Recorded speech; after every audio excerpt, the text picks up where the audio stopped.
I have some things to say about Deltarune.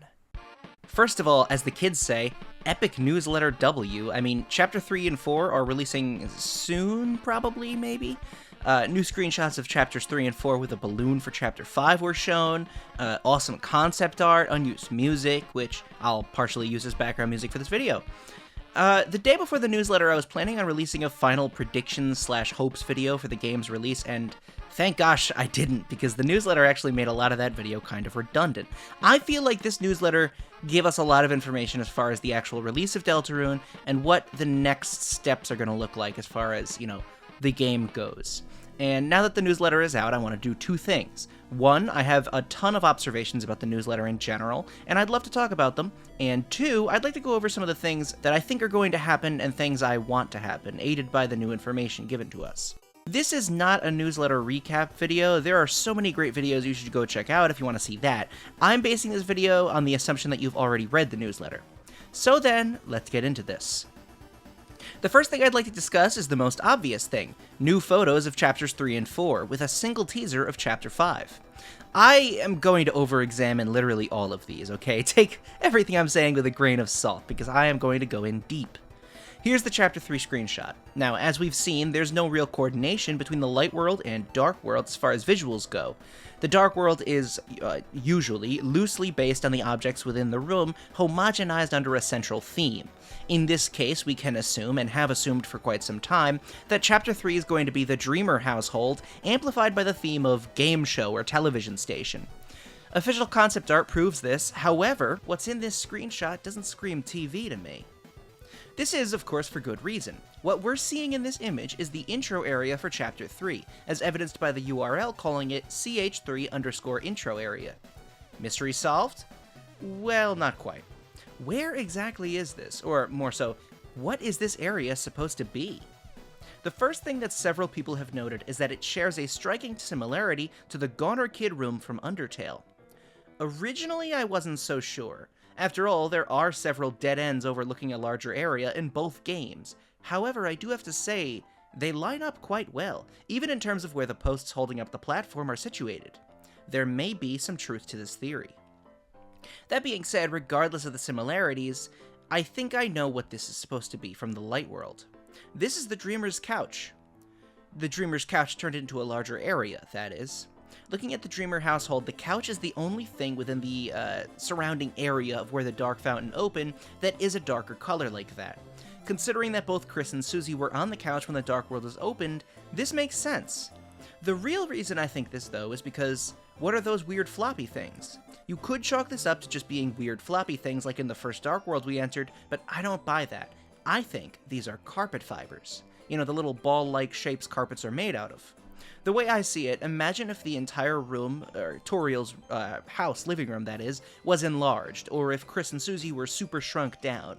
You're standing on the couch overlooking the vast sea of carpet fibers. You get what I'm saying? Maybe, kind of? That's my thought. The Chapter 4 screenshot is fascinating.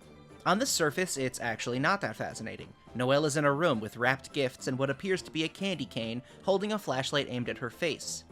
It's worth mentioning that while this room is probably Christmas-themed, there's nothing here definitely Christmas-themed, okay? Not 100%. I might be wrong about that being a candy cane and the wrapped presents aren't Christmas colors or anything. Obviously, we can't know for a fact what this is specifically, but we can make a best guess based on what we know. The significance of this potentially being Christmas-themed, which, let's admit, it basically is, even though I'm not gonna 100% definitively say it, is that it may indicate we're in a building related to the Holiday family, who are Christmas-themed, specifically the Holiday Mansion. This present behind Noelle is opened. You can make out this shape by examining the box behind her. It's not a cube, you can kind of see that the lid has been slid off the bottom of the box. Noelle is looking down at this flashlight really weird. If she brought a flashlight into this room, why would she be looking at it like this? Unless it's just a silly sprite, maybe she could have discovered the flashlight in the room. Could the flashlight have been in this wrapped box? Alternatively, I might be looking at the box wrong. Consider the bottom of the box. It's a grayish color, with the more purple wrapping paper ripped off of it, and, as it seems, maybe tossed into a ball to the side. Through that interpretation, it almost looks like maybe the wrapping on the bottom of the box has been torn off. I also think we need to discuss why this room is dark. There's two options here. Either this is the nighttime, or this is an indoor room blocked off from the sun, either due to closed windows or lack of windows, or because it's in a basement or attic. The common consensus that I've seen, at least, is that this is the basement or storage room of the Holiday Mansion. I can't argue with that.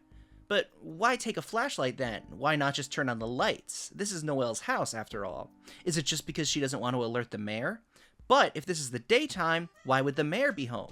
Holiday Mansion is the easiest answer, but I'm also not fully sold on it.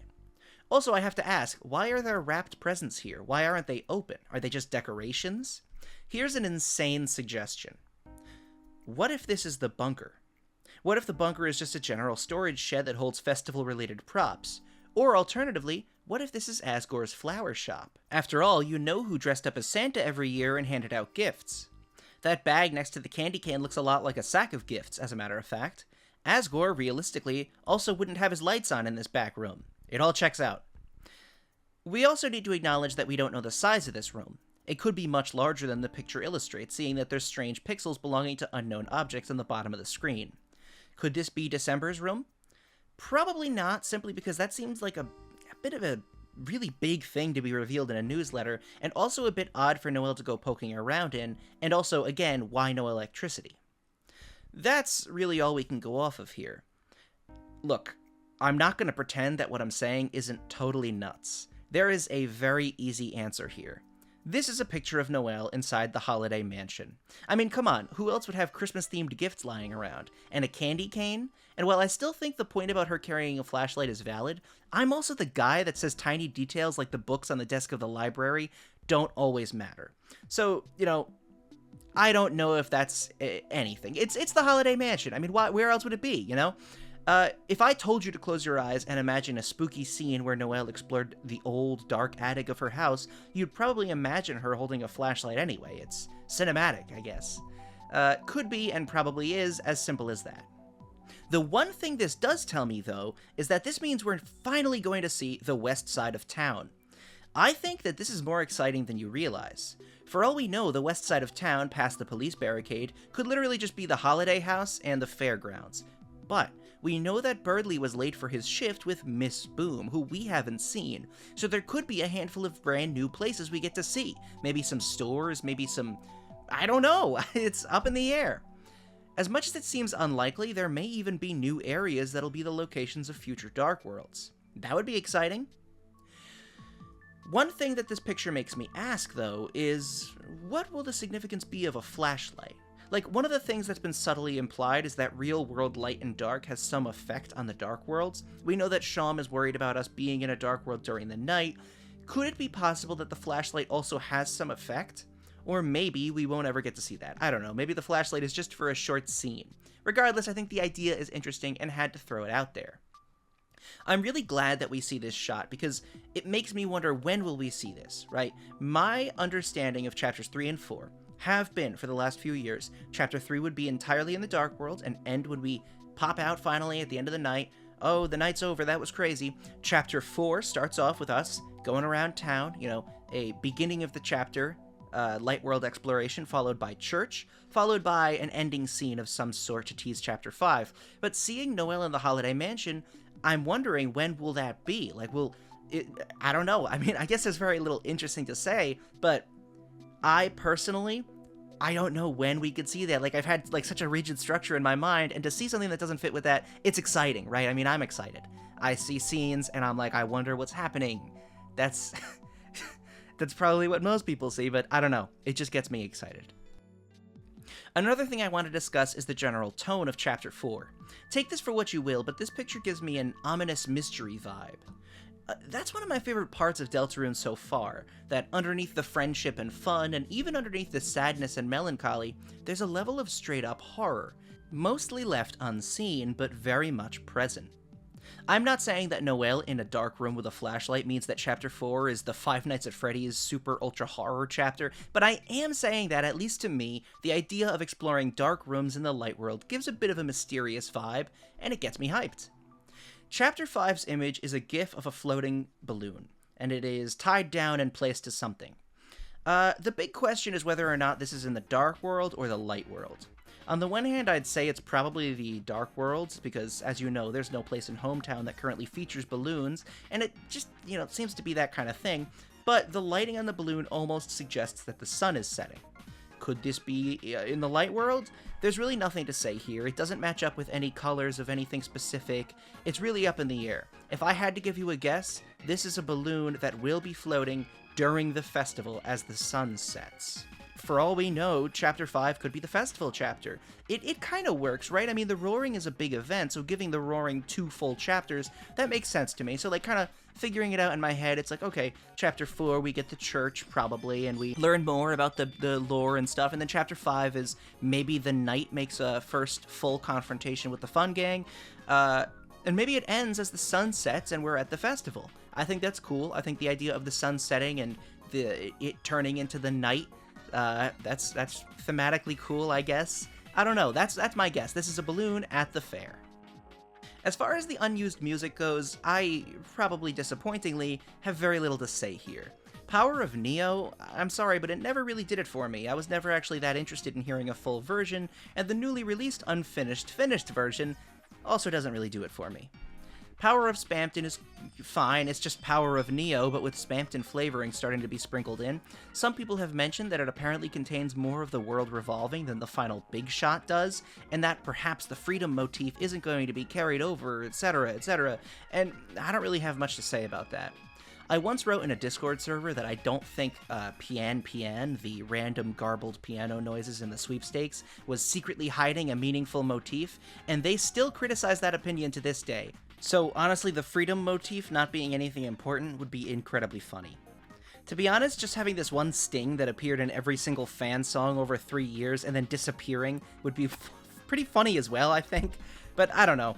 The point everyone else has made about it being unused, therefore completely unusable for figuring anything out, is a fair one.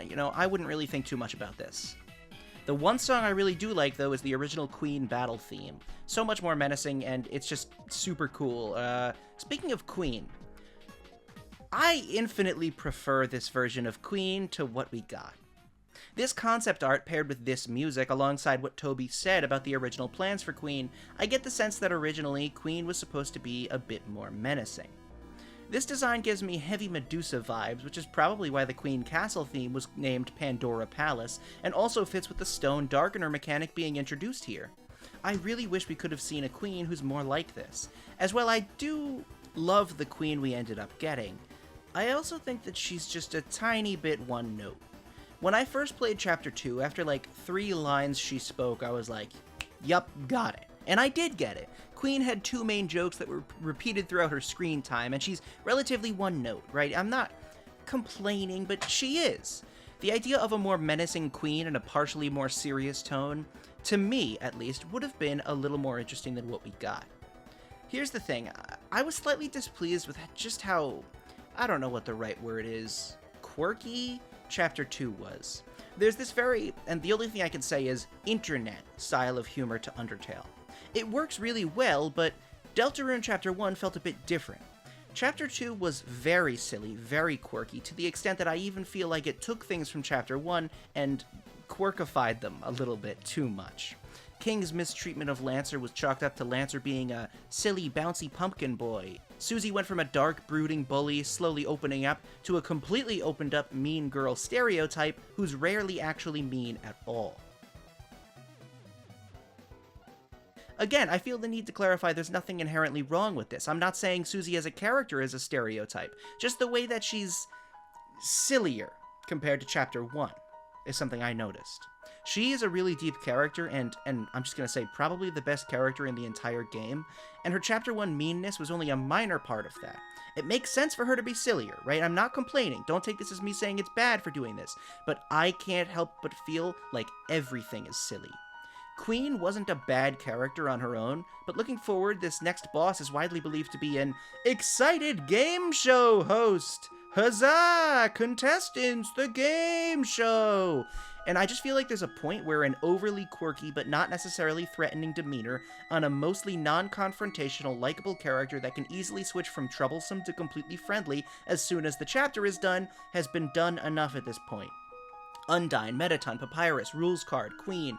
It's not so much that I want an evil, manipulative asshole who dies at the end of Chapter 3. What I want is a more serious tone and more menacing villains. Look at Magus from Chrono Trigger or Hendrik from Dragon Quest XI. It's not incredibly difficult to make downright villainous characters whose motives seem completely at odds to your team, only to later have them become friendlier in one way or another. Queen felt like a character who we were supposed to be completely in love with prior to her even dropping the evil act. All this is to say, I really just want some more threatening villains. For everything that Toby does take from classic RPGs, I'd really like some classic good old dastardly bad guys.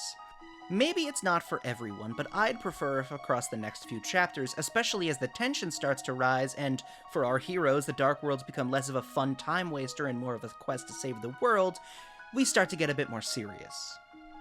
Now, as far as the release date goes, I personally think we're looking at March.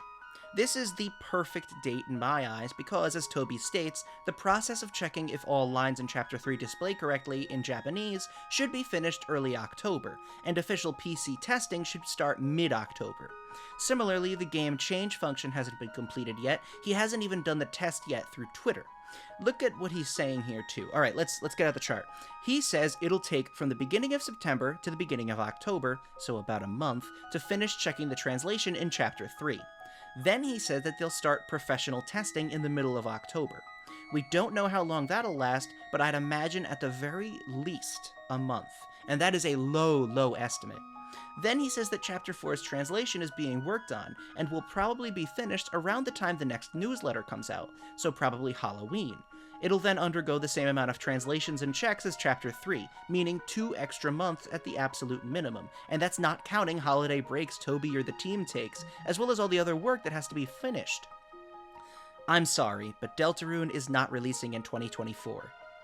Also, my 1 month estimate for the testing time is way off. It's not just a matter of testing the game to make sure it works, this is a two-way process. The testing company tests the game and reports any bugs, the team then has to go and repair each of these bugs and pass it back to the testing team to guarantee that the fix to the bugs hasn't introduced more bugs.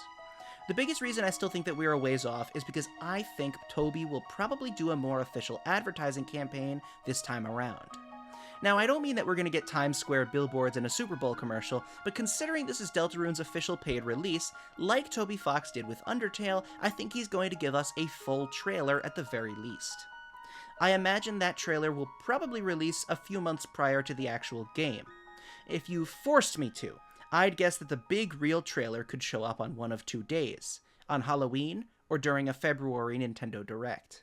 This is, of course, based on nothing but my own random guesswork. I do think it could come earlier than March, maybe February, maybe December, but I think March is the safest prediction at this moment. I really enjoyed the letter Asriel wrote about Chara. I don't have too much to say about it, but I think it puts to rest that small portion of the fanbase that still thought Chara was a one-sided, evil, manipulative character, abusive to Asriel. They definitely weren't a great person, but this letter spells out the fact that Asriel wanted to be friends with them for 999 more years. Well, that's that. I really don't have too much to say. I haven't had too much to say about Deltarune in a little while. I've found personally that the ideas for theories and videos kind of stopped flowing a little bit back. I don't have too many things I want to say about Deltarune because I feel like I've kind of got everything out. I'd love to do some more Deltarune videos soon. I think with the release coming up, I'm getting a couple ideas I'd like to do. I'm not gonna lie, since it blew up, I've been trying to write a second Woody theory. I've tried so many times. I'm like, what can I do? Woody theory 2, but it's not working out for me, gang. So I might not do that. But I will try to do some things. I'd like to do a Deltarune bingo video where I come up with a bingo card for theories and things that I think are going to happen. So, when I play Chapter 3 and 4, we can fill that out and figure it out. I know that when Chapters 3 and 4 do come out, one thing I'd really like to do is a live stream. And this is very early to, promise this, but I would like to have a real camera and a face reveal and actually be on camera so you could see me jump out of my seat with joy when someone says Chris is the knight and Gaster's an evil villain and Woody theory is real. Anyway, I really appreciate you watching. I know I'm excited for Deltarune. I know you're excited for Deltarune, otherwise you wouldn't be watching this video. Please like and subscribe and share it with your friends, share it with your parents, share it with your people you know. Follow me on social media because I post good, interesting content like this. See that post I just put on the screen from my social media? And I'll see you next time.